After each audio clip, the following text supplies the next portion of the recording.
අද නත්තල් දවස. ඒ කියන්නේ දෙසැම්බර් 25. මාත් එක්ක ලෑස්ති වෙමු. මගේ හස්බන්ඩ්ගේ පවුලේ අයත් එක්ක නත්තල් සමරන්න යන්න. මුලින්ම ඉතින් උදේම නැගිටලා වොෂ් එකක් දැම්මා. මගේ ඩේ ව්ලොග්ස් වල නම් මුලින්ම ඉතින් මම බ්‍රෙක්ෆාස්ට් එක ගන්නවනේ. හැබැයි ඉතින් අද නම් බ්‍රෙක්ෆාස්ට් එක ගන්නෙ නැහැ. මොකද ඉතින් අද දවසම කෑමක් නේ තියෙන්නේ.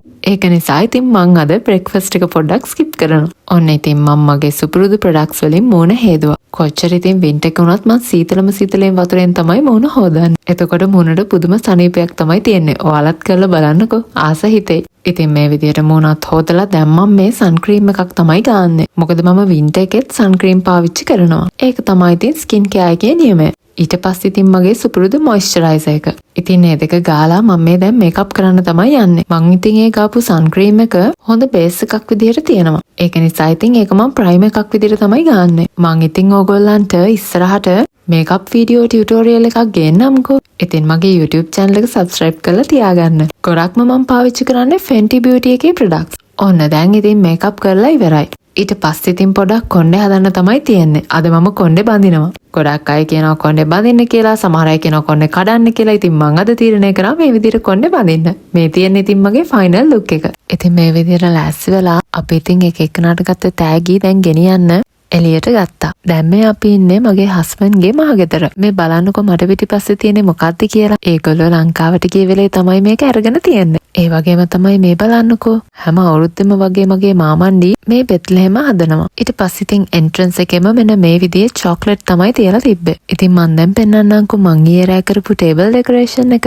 ඊයේ ඇවිල්ලා ඉතින් මෙන්න මේක තමයි මම කරේ. මං ගිය සතියේ සිකුරාදා vlog එකක් දාලා තියෙනවා. අපි මේ ඩෙකරේෂන්ස් ටික කැලේ ගිහිල්ලා හොයාගත්ත විදිහ. ඒකත් ඉතින් බැලුවේ නැත්තම් බලන්න. ඔන්න ඉතින් දැන් කට්ටිය කුස්සියේ හරියට වැඩ. මේ ඉතින් හැදෙන්නේ අපේ ඇන්ටිපාස්ටි. අපි මේ හැම දෙයක්ම නැවුම් විදියට ගෙදරම තමයි හදාගන්නේ. මගේ හස්බන්ඩ්ගේ පවුල ඉතින් නැන්දලා මාමලා කසින්ස්ලා හැමෝම එකතු වෙලා මේ විදියට ගෙදරම ඇන්ටිපාස්ටි හදාගන්නවා. ඒ වගේම තමයි මේ බලන්නකෝ අපේ නැන්දගේ බ්‍රෝෂර් එකේ ලස්සන. ඔන්න ඉතින් දැන් ගොඩක්ම ඇන්ටිපාස්ටි නම් හැදිලා ඉවරයි. අර රවුමට තියෙන්නේ තරාල්ලි. ඊට පස්සේ ඔලිව් තියෙනවා. එතකොට මේවට කියන්නේ තර්තීනේ කියලා. ඔන්න ඉතින් අපේ ජින්ජර් කෙල්ලත් ආවා. එයාට ඉතින් එයාගේ සුපුරුදු යාළුවාව හම්බුණා. දැන් ඉතින් අපි කන්න තමයි යන්නේ. කෑමට කලින් ඉතින් අපි මේ විදියට ෂැම්පේන් එකක් ඕපන් කරනවා. ඊට පස්සේ ඉතින් ඒක අපි බොන්න කලින් හැමෝටම නත්තලට සුබ පතලා තමයි මේක බොන්න පටන් ගන්නෙ. මේකට ඉතාලියෙන් කියන්නේ බ්‍රින්දිසි කියලා. ඉතින් මේ බ්‍රින්දිසි එක කරලා අපි ඉතින් අපේ ඇන්ටිපාස්ටි ටික කන්න පටන් ගන්නවා. ඕගොල්ලන්ට පේනවනේ මෙතන විවිධාකාර කෑම වර්ග ගොඩාක් තියෙනවා. මේ හැමදේම ඉතාලම නැවුම් විදියට අපි ගෙදරම තමයි හදාගන්නේ. මේකට කියන්නේ ඉන්සලාතා රුස්සා කියලා. මං ඉතින් බෞද්ධ කෙනෙක්. ලංකාවෙදි නම් මම මෙහෙම නත්තල සමරුවේ නැහැ. ඒ වුණාට නත්තල් කාලෙට ඒ ලස්සන සැරසිරි බලන්න නම් හරිම ආසයි. ඉතින් දැන් මට අවස්ථාව ඇවිල්ලා තියෙනවා මේ නත්තල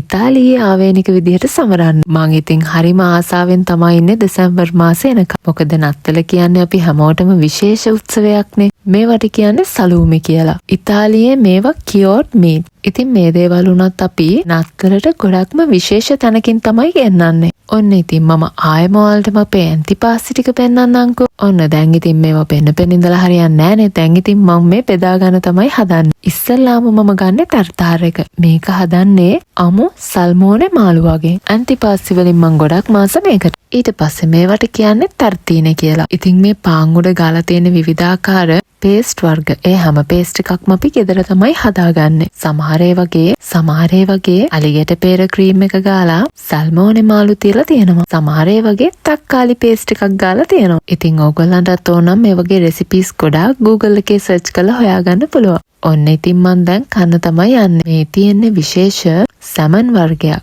මේක ගෙනල්ලා තියෙන්නේ සිසිලි වලින්. ඒක ගොඩක්ම ලුණු රසයි. ඒ වුණාට ඒකේ අමුතු රසක් තමයි තියෙන්නේ. මං හරිම ආසයි මේ විදිහේ ඉතාලියේ විවිධාකාර කෑම වර්ග try කරලා බලන්න. ඔන්න ඉතින් දැන් අපේ මේසෙ පේනවනේ. ඊට පස්සේ ඉතින් දැන් අපි මේ සලූමි එකත් ගෙනාවා. මේ මේසෙ තියන්න ඉඩ නැහැ. මොකද ඩෙකරේෂන් එකක් තියෙන නිසා පොඩ තමයි අපි මේසෙට ගේන්නේ. ඉතින් මේ දේවල් ඉතාලියේ හරිම කොමන් කෑම.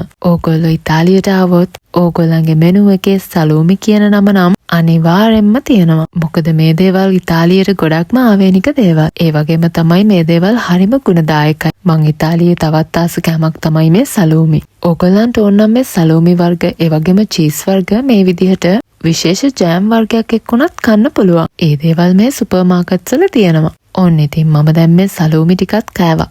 ඊට පස්සේ ඉතින් මේ තියෙන්නේ පොලෙන්තා. මගේ වීඩියෝස් බලලා නම් පොලෙන්තා කියන්නේ මොනවද කියලා දන්නවා. කහ පාටට තියෙන්නේ පොලෙන්තා එක. මේ පොලෙන්තා හදන්නේ බඩේරිඟු වලින්. ඊට පස්සේ ඉතින් උඩෝයේ තියෙන්නේ ඉතාලියේ තියෙන විශේෂ ගොර්ගොන්සෝලා කියන චීස් ජාතිය. ඔන්න දැන් ඉතින් අපි අපේ ප්‍රීමෝ එක හදන්න තමයි යන්නේ. ටිපාස්ටි වලට පස්සෙන්නේ ප්‍රීමෝ එක. ඒ කියන්නේ ෆස්ට් ප්ලේට් එක. ඒකට අපි හදන්නේ තොර්තෙල්ලීනි. ඉතින් මේක තඹ ගන්න අපි පාවිච්චි කරන මේ වතුර එක පැය ගාණක් මස් තඹපු වතුර. මේකට ඉතාලියෙන් කියන්නේ බ්‍රෝදෝ කියලා. ඉතින් මේ බ්‍රෝදෝ එක හොඳට වතුර එක නටද්දී අපි අර තොර්තෙල්ලීනි ටික මේ වතුර එකට දානවා. මේ තොර්තෙල්ලීනි උනත් අපි හදාගත්තේ ගෙදරමයි. ඊට පස්සේ මෙන්න මේ විදියට සුප් එකක් වගේ මේක බොන්නයි කන්නයි තමයි තියෙන්නේ. මේකත් නත්තල් කාලෙටම ආවේනික කෑම වේලක්. ඒ වගේම තමයි මේකේ රසත්.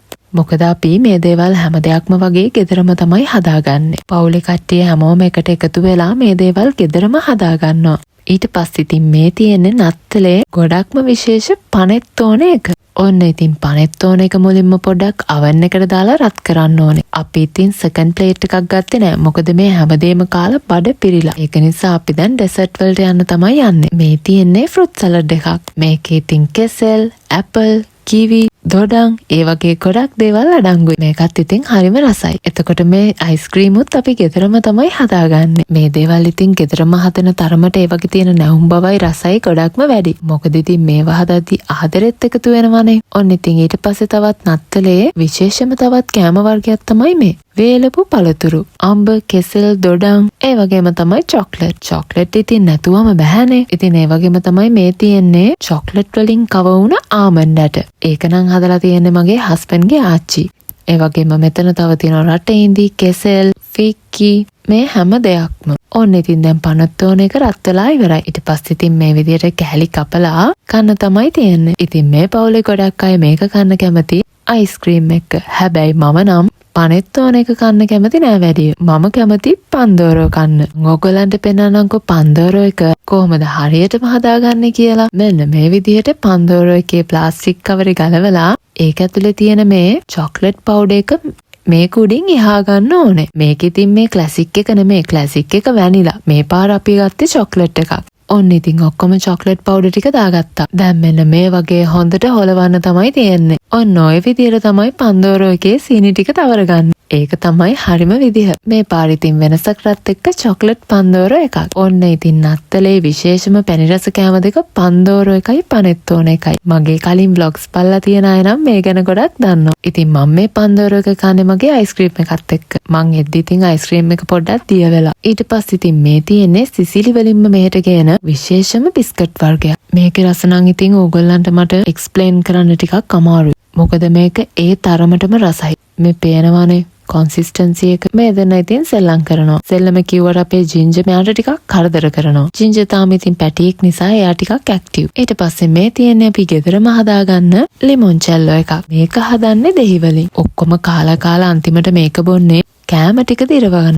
මේ දෙන්න බලන්නකෝ ඉතින් ජින්ජර් ඉතින් එයා ළඟට වෙලා ඉන්නවා. එයා සෙල්ලම් කරන්නයි කියලා හිතාගෙන. ඔන්න ඉතින් දැන් තියෙන්නේ තෑගි ඕපන් කරන වෙලාව. මට ඉතින් මේ තෑගි වල හැම වීඩියෝ එකක්ම ගන්න බැරි වුණා. මොකද ඉතින් ඒ වෙලාවේ මේ දේවල් ඉතින් හදවතින්ම ඕපන් කරන්න එපා. එතකොට ඉතින් මට වීඩියෝස් ගන්න බැරි වුණා. මං ඕගොල්ලන්ට ඉතින් පස්සේ වෙලාවකයේ තෑගි ටික හිමීට පෙන්නන්න. මෙයාත් ඉතින් ඇවිල්ලා තෑගි ගන්න. මට ඉතින් මේ හැමෝගෙම ගොඩාක් තෑගි හම්බුණා. අපිත් ඉතින් ඒ හැමෝටම අපි ගත්ත විශේෂ තෑගි දුන්නා. ඒ වගේම තමයි එන්න මේ තෑග්ගත් මට හම්බුණා. ඔයාලා හිතන විදිහට කවුරු මට මේක දෙන්න ඇතිද? කමෙන්ට් එකක් දාගෙන යන්න.